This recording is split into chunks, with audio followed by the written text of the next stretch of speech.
नमस्कार। आज हम जिन स्रोतों और रिपोर्ट्स का विश्लेषण करने वाले हैं वो एक ऐसे बायोलॉजिकल खतरे के बारे में है जो बिल्कुल हमारे आसपास हो सकता है, लेकिन फिर भी हम उसे देख नहीं पाते।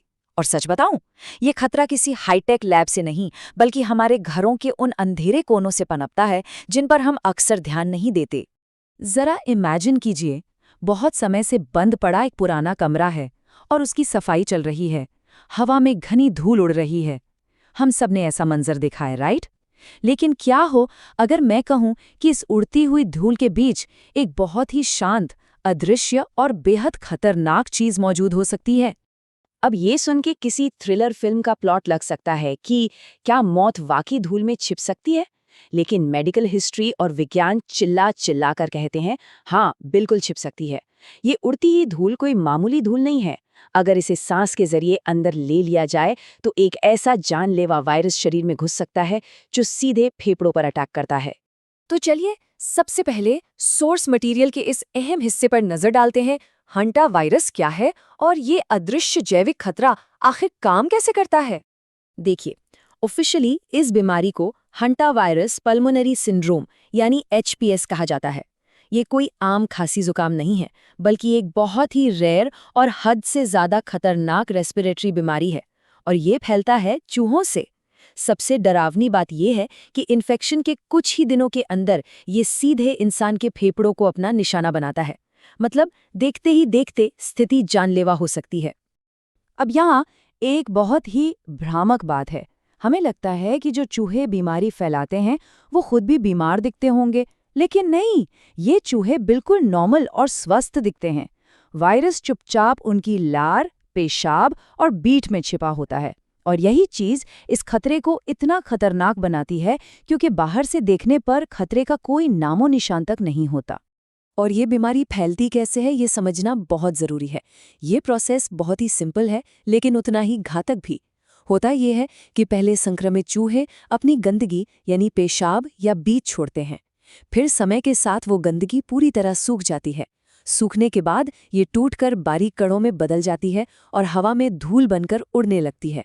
और फाइनली जब हम उस दूषित हवा में सांस लेते हैं तो वायरस सीधे हमारे शरीर में एंट्री ले लेता है।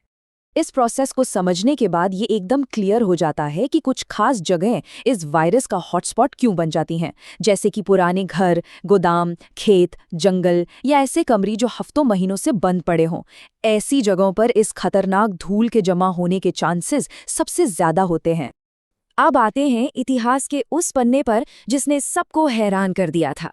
1993 का वो रहस्यमयी प्रकोप, जब बिल्कुल स्वस्थ लोग अचानक बीमार पड़ने लगे थे। साल था 1993। अमेरिका में एक बहुत ही अजीब और डरावनी स्थिति पैदा हो गई। जो लोग पूरी तरह फिट थे, जिन्हें कोई बीमारी नहीं थी, वो अचानक गंभीर फेफड़ों की समस्याओं के चलते मरने लगे।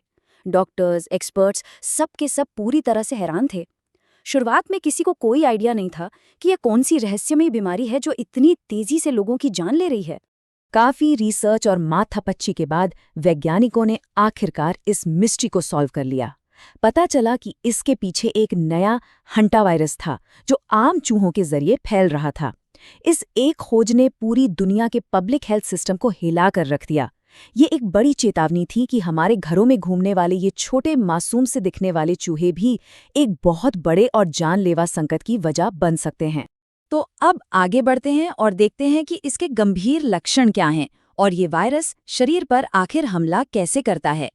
देखिए, इस बीमारी की सबसे डरावनी बात इसके लक्षण ही हैं जो शुरू में आपको बेवकूफ़ बनाते हैं।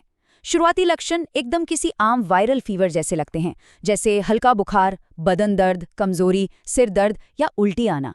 लेकिन कुछ ही दिनों में गेम पूरी तरह पलट जाता है। वायरस फेफड़ों पर इतनी बुरी तरह अटैक करता है कि उनमें पानी भरने लगता है, सीने में भयानक जकड़न होती है और सांस लेना लिटरली नामुमकिन सा हो जाता है। अगर मेडिकल टर्म्स में कहूँ तो मरीज एक तरह से अपने ही फेफड़ों के पानी में डूबने लगता है। चलिए अब सबसे अहम हिस्से पर आते हैं, बचाव और सुरक्षित सफाई। खुद को इस खतरनाक धूल से कैसे बचाना है? इतनी डरावनी बातें जानने के बाद जाहिर है हम सबको ये जानना है कि इससे बचा कैसे जाए। रूल नंबर 1, चूहों को अपने घर से दूर रखिए। दीवारों या फर्श में कोई भी छेद दिखे उसे तुरंत बंद कर दीजिए। खाने पीने की चीजें हमेशा ढक कर रखिए। और सबसे जरूरी बात, चूहों की बीट को भूलकर भी नंगे हाथों से मत छूइए। ये आपकी सुरक्षा की पहली और सबसे मजबूत ढाल है। अब मान लीजिए कि आपको चूहों की गंदगी साफ करनी ही पड़ जाए, तो एक बहुत ही स्ट्रिक्ट प्रोटोकॉल फॉलो करना जरूरी है। पहला स्टेप, बिना मास्क और रबर ग्लव्स पहने उस जगह के पास भी मत जाइए। दूसरा स्टेप, गंदगी को छूने से पहले उस पर कोई अच्छा और स्ट्रॉन्ग डिसइंफेक्टेंट स्प्रे अच्छी तरह से छिड़क दें। इससे होगा ये कि वायरस वहीं मर जाएगा और धूल हवा में नहीं उड़ेगी। और तीसरा स्टेप, इसके बाद ही पेपर टॉवल से उस गंदगी को बहुत ही सावधानी से साफ करें। और यहाँ ध्यान दीजिए, ये एक बहुत बड़ी चेतावनी है। हम अक्सर ये गलती कर बैठते हैं। चूहों की सूखी बीट को साफ करने के लिए कभी भी, जी हाँ कभी भी, झाड़ू या वैक्यूम क्लीनर का इस्तेमाल मत कीजिएगा। ऐसा करने से वो जानलेवा वायरस तुरंत हवा में उड़ने लगता है और सीधे सांस के जरिए आपके शरीर में जा सकता है। हमेशा पहले स्प्रे करके उसे गीला करें और उसके बाद ही सफाई करें। भले ही हंटा वायरस के केस रोज नहीं आते, लेकिन इसका जानलेवा नेचर इसे एक बहुत ही सीरियस टॉपिक बनाता है। हम सुरक्षित तभी रह सकते हैं जब हम जागरूक हों और छोटी छोटी सावधानियां बरतें। इस विश्लेषण को खत्म करते हुए मैं बस एक ही बात कहना चाहूंगा, कभी कभी सबसे खतरनाक दुश्मन वही होता है जो दिखाई नहीं देता। तो क्या हमारे आसपास ऐसे और भी अनदेखे खतरे हो सकते हैं जिन पर हम ध्यान नहीं देते? ये एक ऐसा सवाल है जो हमें हमेशा अलर्ट रहने की याद दिलाता है।